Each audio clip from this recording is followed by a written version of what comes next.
Hey everybody, welcome to Etrailer.com. I'm Bobby, and today we're taking a look at the RockyMounts MonoRail 2 bike platform rack here on our 2020 Chevy Equinox. So this is going to be an excellent way, guys, of carrying your bikes, and I'm a really big fan of it, not only because it looks pretty good, but it does a great job of actually securing our bikes. How does it secure our bikes? Well, as you guys can hopefully see, we do have a front tire hold Securance here on our bikes. What this is excellent for, we don't have to worry if we have a carbon frame bike, because we're not going to be deteriorating that carbon frame, or if we do have any women's bikes, step-through bikes, or kids bikes, or any other bikes that are going to have those irregular frames that make it a little harder to get on your more traditional bike racks.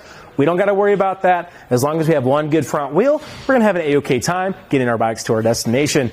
With that, we also are going to have a 60-pound weight capacity per bike, which means it's excellent to carry even your heavy e-bikes or those big old mountain bikes. Even with those 48-inch wheelbases, we're going to have a lot of Securance on it, which is great, and I love that we actually have that capability. And if I don't say so myself, it does look pretty good while it does it. I'm a really big fan of these light blue contact points throughout the variety of our rack. That makes it a lot easier to see where I need to manipulate it to get it to work for me. So obviously that front tire hold works just like so. We can secure it down. Won't be popping up unless I hit that lever, of course.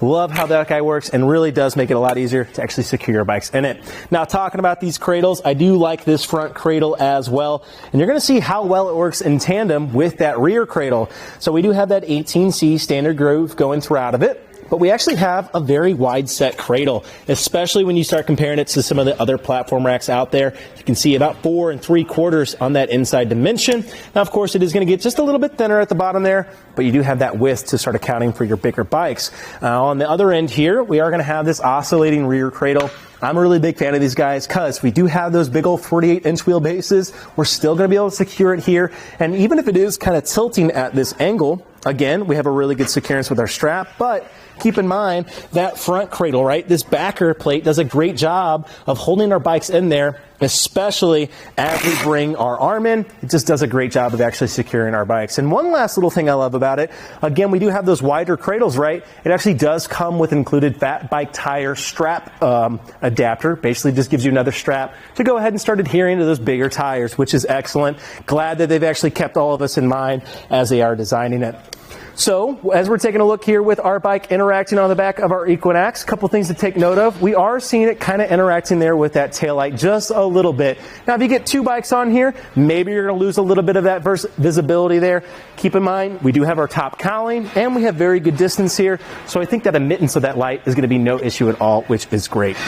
One thing I love about the MonoRail 2 is it actually can tilt away while your bikes are on it. Now, that's a pretty common feature with your more premium bike racks out there, but still love to see how this guy works. All we got to do, pull that pin. That's going to allow me to tilt this. We just need to support it all the way down.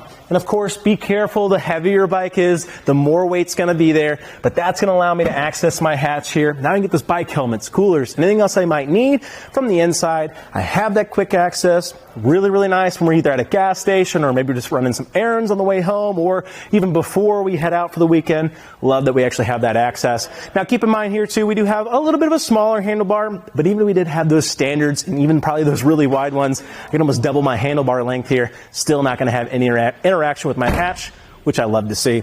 I'm just going to walk my bike up here to do that. I simply just support my system, walk it up. It's going to click in place, making sure that it's nice and secure for myself. No pins or clips I have to worry about. Pretty hands-free other than just hoisting it up. Love that it locks in place and we know it's nice and secure. Well, to remove our bike, all we're simply going to do, bring ourselves up to our strip or our straps here. Press in on our blue levers one more time. I will say sometimes they like to get just a little stuck. Just give them a little push. They'll walk right out. I like the eye hole here too. Makes it really easy to secure that down, even if your hands are wet or cold. And that does bring us to our last point of contact on our bike. So let's make sure we're holding on to it. We don't want that tilting into our vehicle or ourselves to cause any damage. Simply press on our button here, lift our arm up, out to the side, and remove our bike. And we're already ready to ride. Now mounting it becomes just as easy, All we got to do, walk our bike up, set that front one in, and sometimes the strap likes to hang in your way. All we really do, drop that back tire, pick it up, set it in, and start securing our strap. One last little thing I like to do as well is to bring our arm over and across, push up a little bit here on that rear cradle, bring our arm down, secure it right behind there, and it's going nowhere, which is really nice. Now, if you don't do that every time, don't be worried. We have a really good resistance on these arms, so even if you don't do that maneuver, you're not going to be in a bad spot. It's just one little trick or tip that can help. Alrighty, now let's go ahead and see the dimensions we're working with on this guy. So there are going to be a couple ones we need to keep in mind, namely how much length we're adding, but the big one is going to be our clearance here to the ground. So as our vehicle goes up an incline, we got to be worried about us making contact with the ground from the rear here of our carrier to the very ground. That's going to put us at 19 3/4 of an inch. Now, my concern might be more towards here on the inside as well, so let's get that really quick. And that's going to be putting us right under 15 3/4 of an inch. So, as those front wheels go up, the back will go down, and so will your rear-mounted accessories. So, if you guys do find yourself approaching a pretty steep incline, let's just take it nice and slow and make sure we have no interaction with the ground.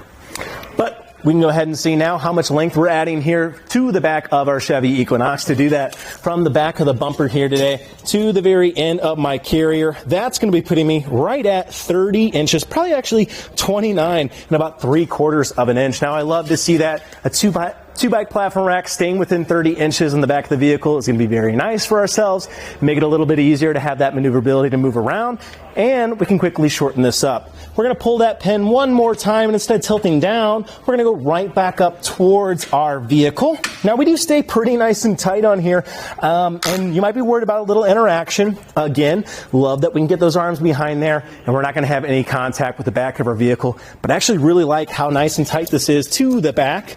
So from the bumper here today to the very end, that's now putting us right at about 10 3/4 of an inch to the back of our carrier. So love that. That's going to make it a lot easier to pull in the garage. And like I said, get that maneuverability that we're looking for. Well, here on the kind of back side of our mount, we can see we do have a locking core available for ourselves with that post. Now, what that's excellent for, we are actually going to have a cable lock that's included. We can run that through both of our bikes, tie it right in here, and secure it with our key, which will also be key-like to our hitch lock there on our pin. Now, we'll break that down here just a second, but they are key-like, and that way our bikes are secured to our carrier, and our carrier is secured to our car. Moving our way down on the shank here, we can see we do have a 2-inch shank held in by our anti-rattle bolt here on the inside. Now, these guys are pretty standard across the industry. You love to see them. All they're doing, compressing the sides of our shank, bringing this in line to our vehicle. And as I give this a shake, you guys are going to see our vehicle actually move in line with it.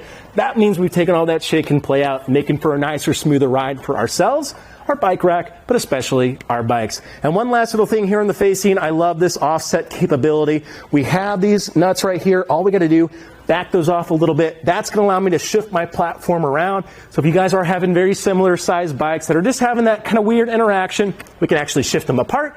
That way, they're not making contact, which I love. Overall, I really, really like the RockyMounts system. It just seems to just look good, but be kind of simplistic in nature almost at the same time, but not feel kind of cheap or flimsy. You know, it's solid, it feels secure, and I think it just does a great job of holding onto our bikes. Now, if you're talking about in terms of, you know, living with this long term, I really like the ability of actually adding on a third bike platform on here, which is great, which can be very nice as our family continues to grow, or we just want another person with us on the trails. If you are looking for like a 4-bike rack, one I might suggest that's going to be pretty similar, going to be a little bit more premium, and with that a few more features, is going to be the Kuat NV 2.0. And the reason I say that, you actually have the ability of getting a 4-bike version with that one, or the 2 and add on the 2, but that can be a nice way if you guys are looking for just a little bit more. But in my mind, you really can't beat the RockyMounts here. It just does an excellent job. It's got the weight capacity we're looking for. It looks good doing it, and you know it's going to last you for the years to come. Otherwise, guys, I think that about does it for our look here today at the RockyMounts MonoRail 2-bike platform rack on our 2020 Chevy Equinox. I'm Bobby. Thank you for watching. Here it is on our test course. We'll start by going through the slalom. This is going to show us the side-to-side action, which simulates turning corners or evasive maneuvers. Next, we're at the alternating speed bumps, which we'll see the twisting action. This will simulate hitting a curb or pothole or driving over uneven pavement.